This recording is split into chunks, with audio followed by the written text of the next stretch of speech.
Salve, pessoal! Então, chegamos agora ao nosso quinto e último vídeo dessa sériezinha. E nesse vídeo eu gostaria de falar especificamente para vocês sobre a questão dos planos do direito, fazendo a ligação aqui com os vídeos anteriores.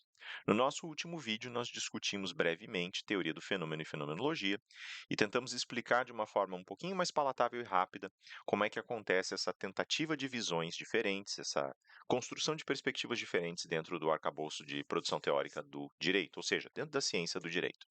Agora, a nossa intenção é tentar explicar exatamente como é que isso desafoga, como é que isso vira um conjunto de teorias dentro do direito, já que as teorias que a gente estava explicando até agora, elas estão sempre flertando com alguma coisa um pouquinho fora.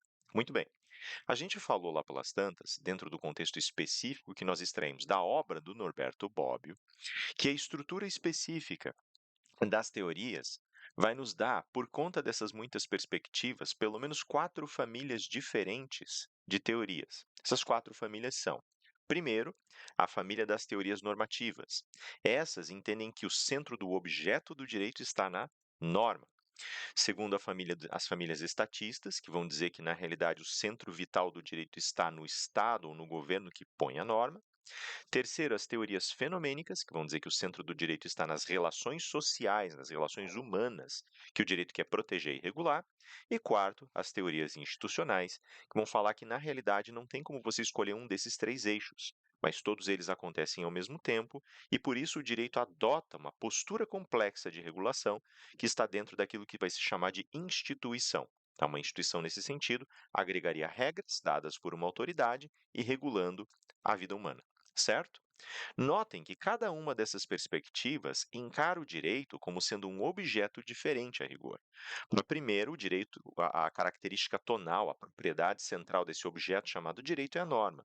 Para a segunda, a característica central desse objeto chamado direito é a autoridade que dá o comando. Para a terceira, é o lugar da regulação, a relação que eu estou regulando.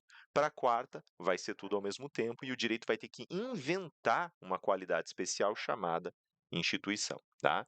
Esse inventar põe entre muitas aspas, isso aqui é só para resumir agora.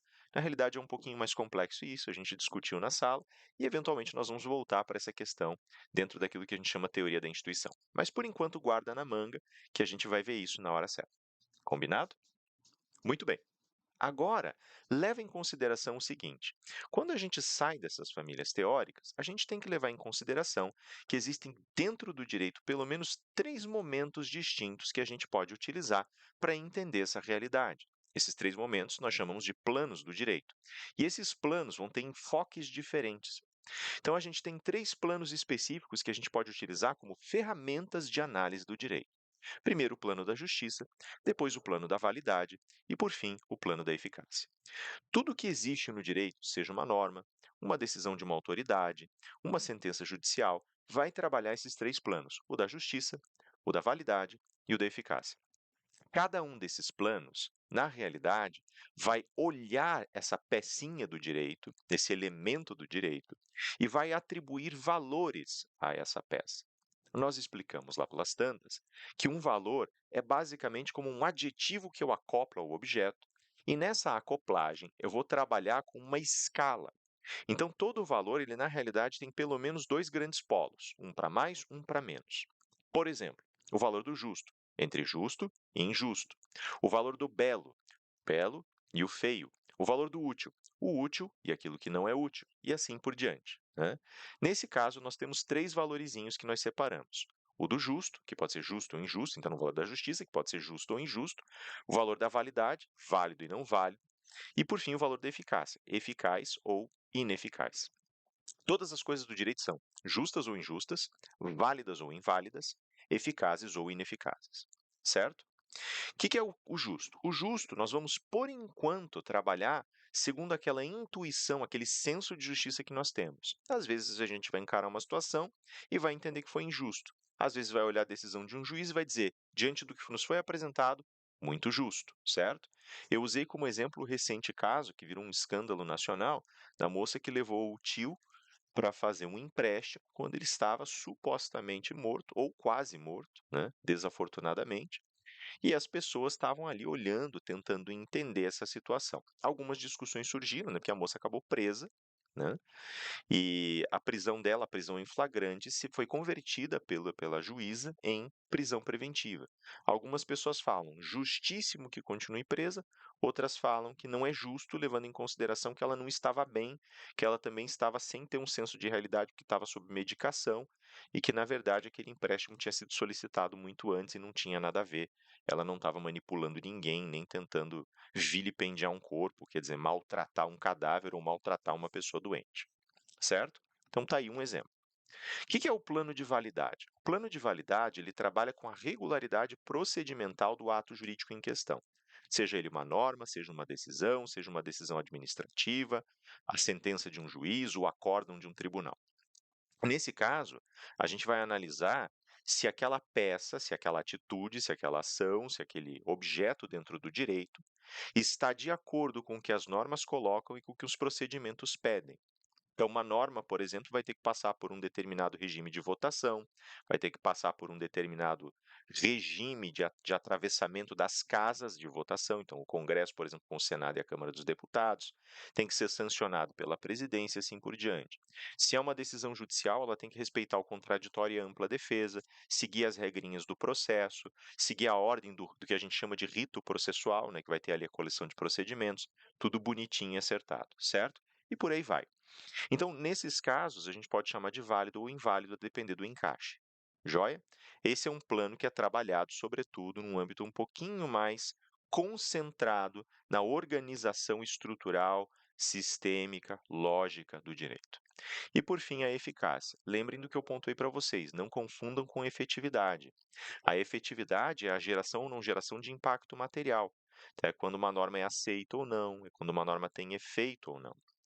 A eficácia, ela fala só sobre o desenho da norma, se ela tem a possibilidade de gerar do jeito que ela foi desenhada, a consequência esperada ou não.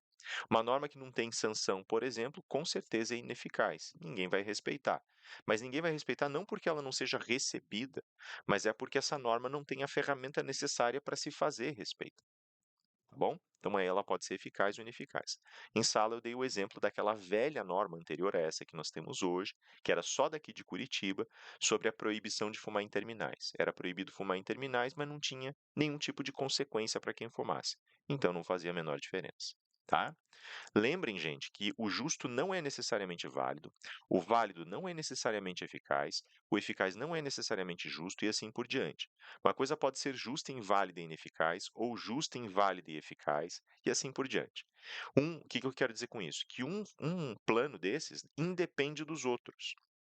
E muitas vezes o fato deles independerem gera tanto ruído, tanta dificuldade que vira um problema para nós. Tá bom? Então cuidem com isso na hora que vocês forem analisar o caso.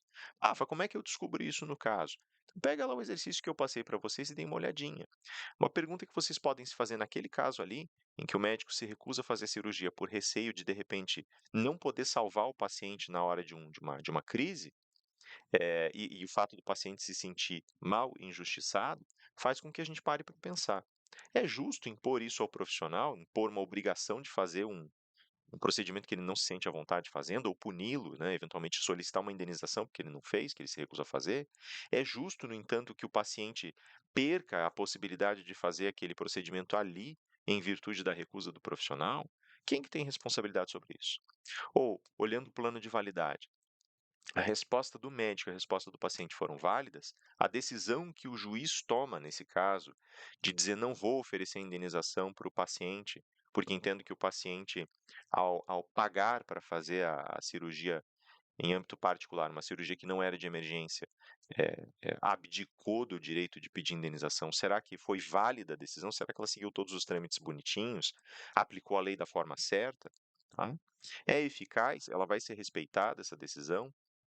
É eficaz, por exemplo, ler a lei dessa forma? O profissional ele só vai se recusar de fato a fazer o procedimento quando ele entender que ele não pode assumir essa responsabilidade e sempre pensando no benefício do paciente?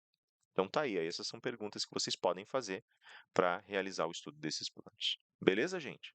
Esse é o nosso último vídeo de matéria. Eu vou deixar mais um videozinho ainda com algumas informações que eu quero passar para vocês, mas basicamente a nossa revisão ela fecha aqui e eu espero que vocês consigam aproveitar bastante. Se tiverem dúvidas, é só procurar pelos monitores ou por mim.